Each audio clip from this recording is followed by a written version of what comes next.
Hello，大家好，我是 Fiora，欢迎来到我的 channel。你是否曾经想过原地消失、人间蒸发，然后在一个没有人认识你的地方，用一个新的身份重新开始？这听起来像是只有在电影里才会发生的情节，但它确实是可行可操作的。今天我想带大家来读一下这本以此为主题的操作手册。How to disappear and start a new life。那我们一起来看一下彻底消失它到底意味着什么，它的背后又包含了哪些令人震撼的细节。那这本书的一开篇呢，它其实并没有去讲任何的技巧，它首先就问了你一个问题：你为什么要消失？如果你消失了，谁会来找你？对方又可以动用什么样的资源？那书里说的非常直白，如果你是因为犯了法，或者是为了逃避债务、逃避抚养责任，那你就不要心存幻想，不要去尝试逃跑，因为这是不值得的，这是会面临严重后果的，你也逃不掉。不要试图去挑战国家司法机关和执行体系。这本书真正的受众其实是另一类人，他是那些试图逃离长期的家庭控制、家暴关系，或者现在的环境对他身心已经造成了很大的伤害的人。那在这种语境下，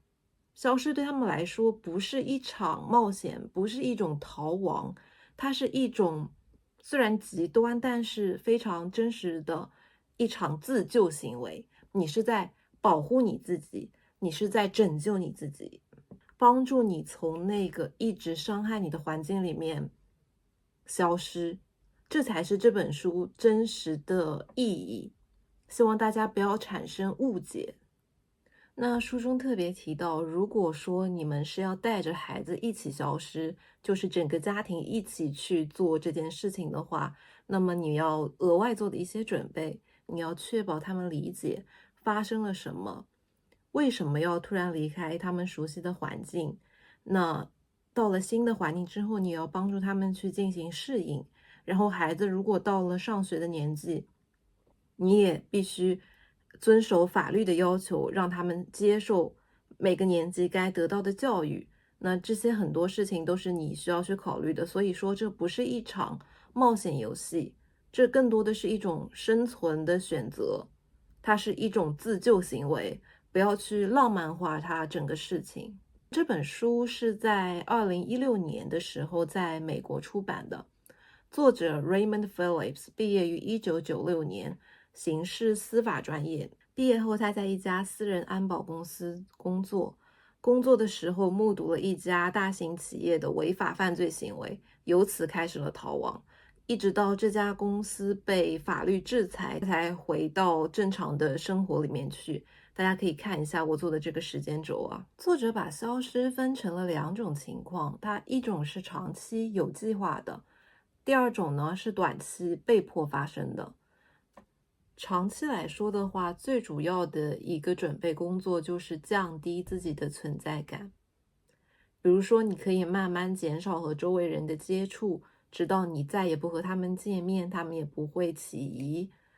然后处理好你的工作关系，因为如果你没有请假，没有辞职，那如果你不见了，你的老板会是第一个试图去找你的人。还有你的社交平台，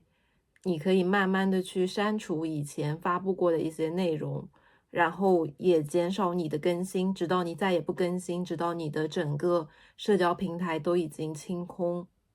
甚至说，如果你有宠物的话，你要找人去领养它们，因为在你逃跑的路上呢，你的宠物很难得到一个妥善的照顾，那这样对他们来说是很不好的。而且携带宠物的话，也会让你自己的处境变得更加的麻烦。那如果是短期的，说明你现在已经明确感受到了人身安全受到了威胁，那你迫不得已必须要做出这个行动，那么你就必须优先保证自己的人身安全。在这一部分呢，作者列举了大量可以被用来追踪你的线索，那包含你照片和姓名的一些证件、你的交通工具、你的通讯工具，甚至你发布在社交媒体上的一些可以去用来追踪你的线索。那你在这个阶段你要做的事情就是斩断所有可以被用来追踪到你的线索。这些段落在作者这本书里面写的是比较详细的，但它是明显带有时代背景的，就是有些并不适用于今天的一些环境。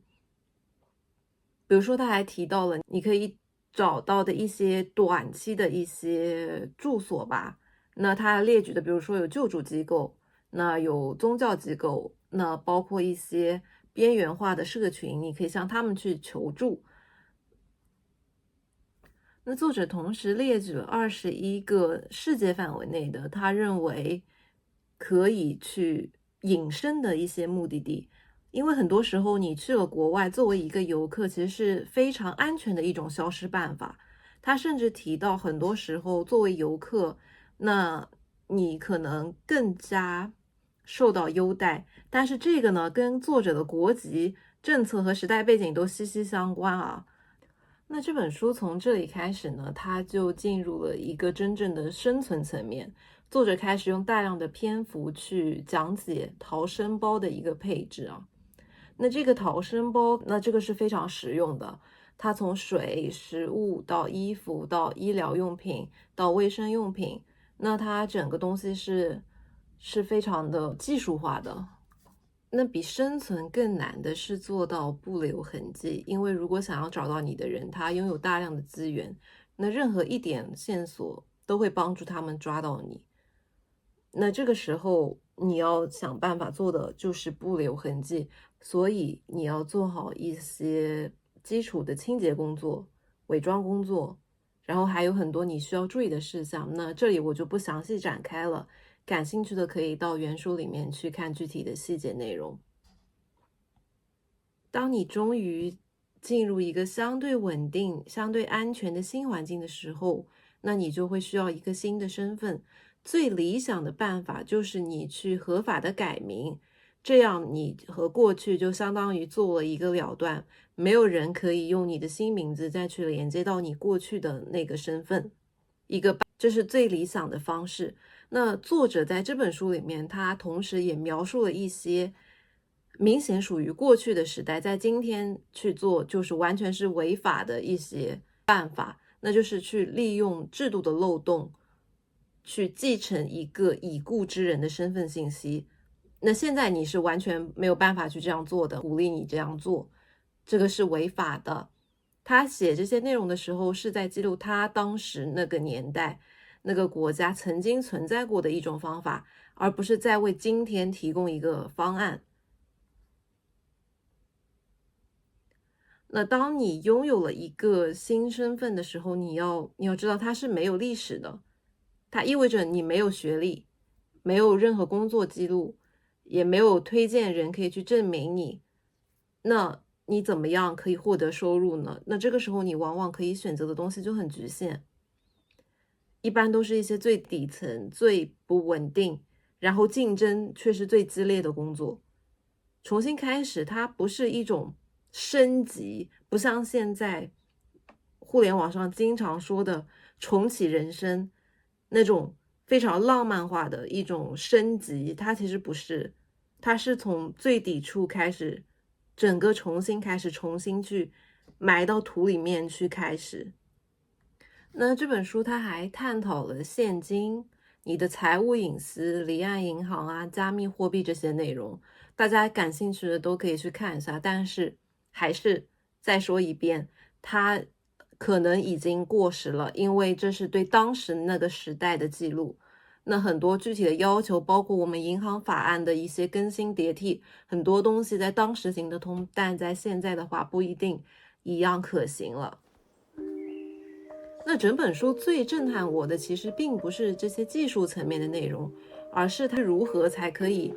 摒弃过去，重新开始。那你必须改变你的外貌，你的穿衣风格，你甚至可能需要去改变你的兴趣爱好，你的消费习惯。你不可以再去你熟悉的地方，哪怕是连锁店，你不可以再自然的提起你真实的过去，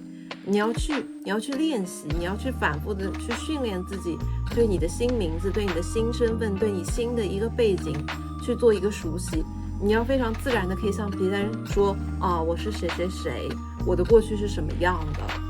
它不是可以一次性完成的东西，它是一种长期的心理上的一种对过去的一种彻底的撕裂。那最后讲一下我为什么想要去说这本书，因为我自己是经常会有想要消失不见的念头，所以当时我看到这本书的书名的时候，我就是几乎被本能的就被它吸引到了。但是看完之后，我觉得它比起一本实用的操作手册，它更多的是一种心态上的建设。因为时代已经改变了嘛，它的很多办法放到现在的这个背景下面已经是不可行的了，但是它思想上的很多东西都是非常好的。那比如说这本书它本身存在，它就已经是在告诉我们可以逃跑，我们可以重新开始，你是可以切断和过去的联系，你是可以切断不好的，对你不好的环境，对你不好的人，你是可以切断他们的。那比起走向极端的结局，比如说自杀，那我希望的是大家可以看到另一种可能，你可以离开，你去一个新的地方，你可以重新开始，而不是终结自己的生命。那今天这期就到这里，下期我们继续去看看有什么有意思的书可以带给大家。